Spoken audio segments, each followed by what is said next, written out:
নমস্কাৰ বন্ধুসকল, চাইমদ কেনেকৈ তৈয়াৰ কৰিব লাগে তাৰ দ্বিতীয়টো ভিডিঅ'ত আপোনালোকলৈ আগবঢ়াইছোঁ।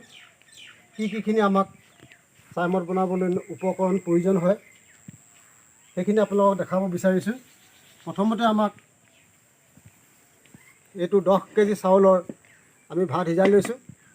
তাৰপিছত আপোনালোকে দেখিছে সাজৰ পিঠা, দৱাই, লগতে আছে আমি গোলমৰিচ মানে গুটি জালুক ভালকৈ আমি পিচি ৰাখিছোঁ। এইকাৰণে পিচি ৰাখিছোঁ, আজিকালি বেজনীসকলে যিসকলে দৰৱ বনায়, গতিকে এই দৰৱত আচলতে গুটি জালুকটো কম দিয়া থাকে। সেইকাৰণে আমি গুটি জালুকটো এক্সট্ৰাকৈ আমি পিচি ল'বলগীয়া হৈছে। আৰু এতিয়া আমি এই গোটেই মিশ্ৰণখিনি লগতে আমাৰ যিখিনি আগতে দিয়া যিটো আমাৰ ভিডিঅ' আছে, সেই ভিডিঅ'টোত আপোনালোকক দেখাইছিলোঁ যে পতান ধান, খেৰ আৰু খলীয়া তুঁহগুৰি পুৰি লৈ তাক জ্বলাই লৈ সেই যিখিনি সাৰ আছে, সাৰখিনি এই গোটেইখিনি উপকৰণৰ লগত আমি মিক্স কৰি চাইমদটো আমি কেনেধৰণে আমি তৈয়াৰ কৰিব পাৰিম তাৰ যিটো প্ৰণালী, সেই প্ৰণালীটো আপোনালোকৰ আগত মই দেখাব বিচাৰোঁ। বন্ধুসকল, এই পতান ধান, তুঁহগুৰি জ্বলাই লোৱা এইখিনি খাৰ ইয়াত ধুনীয়াকৈ পিচি লৈছোঁ। গোলমৰিচ অৰ্থাৎ গুটি জালুক আৰু লগতে এইখিনি দৰাই, এইখিনি সাজৰ পিঠা বুলি কয়, কিছুমানে সাজৰ গুটি বুলি কয়। এইখিনি আমি মিক্স কৰি ল'ম। এয়া আমি মিক্স কৰি লৈছোঁ গোলমৰিচখিনি আৰু এই দৰাইখিনি, অৰ্থাৎ সাজৰ পিঠা গুড়ি কৰি ধুনীয়াকৈ গুড়ি কৰি এইখিনি আমি গুটি জালুকৰ গুড়িৰ সৈতে ধুনীয়াকৈ মিক্স কৰি লৈছোঁ। এয়া চাওক, ধুনীয়াকৈ আমি মিক্স কৰি লৈছোঁ গুড়ি কৰি। এয়া ইয়াৰ পিছতে আমি এই 10 কেজি চাউলৰ আমি ধুনীয়াকৈ আমি ভাত বনাই লৈছোঁ।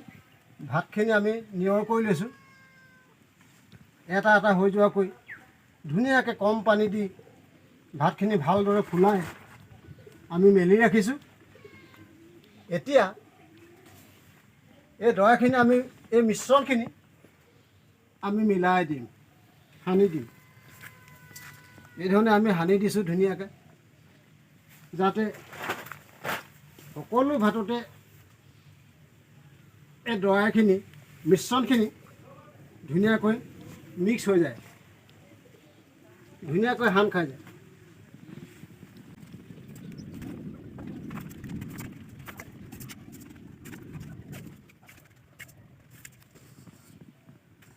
এতিয়া আমি এই মিশ্ৰণখিনি ঢলা হৈ গ'ল।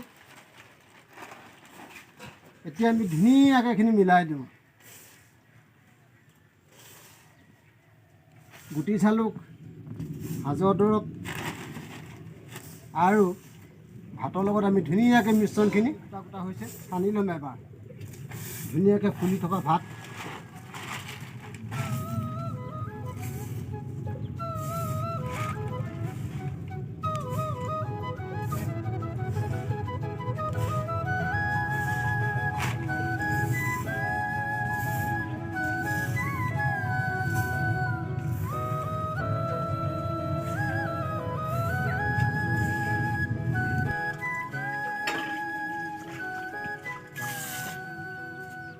এই জ্বলা খাৰখিনি আমি ভাতখিনিৰ লগত ধুনীয়াকৈ আমি মিশ্ৰণ কৰি দিম।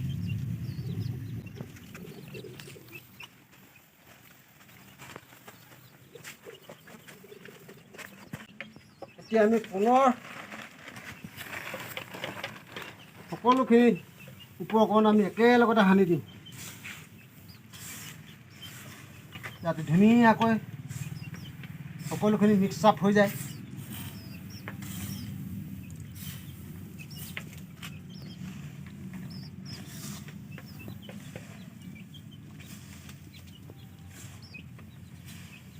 ধুনীয়াকৈ আমি গোটেইখিনি মিলাই দিওঁ।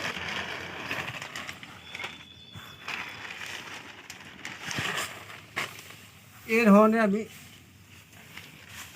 খাৰখিনিৰ সৈতে ধুনীয়াকৈ আমি সানি দিম, মিলাই দিম।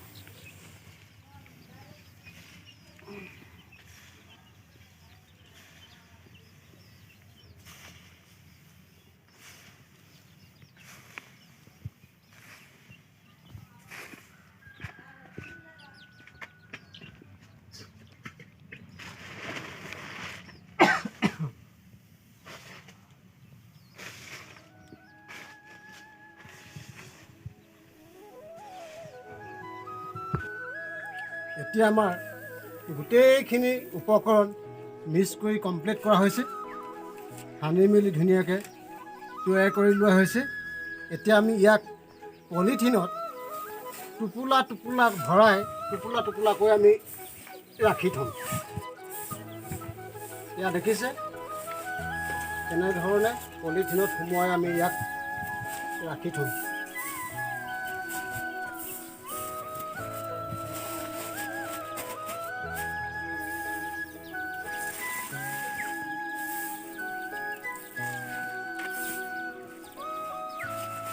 এতিয়া আমাৰ আপোনালোকে দেখিছে এই টোপোলাবিলাকত আমি মিশ্ৰণখিনি আমি ভৰাই ৰাখিছোঁ আৰু ইয়াক ঠাণ্ডা দিনত প্ৰায় এমাহ আৰু গৰম দিনত 15-16 দিনত ই তৈয়াৰ হৈ যাব চাই মদৰ কাৰণে।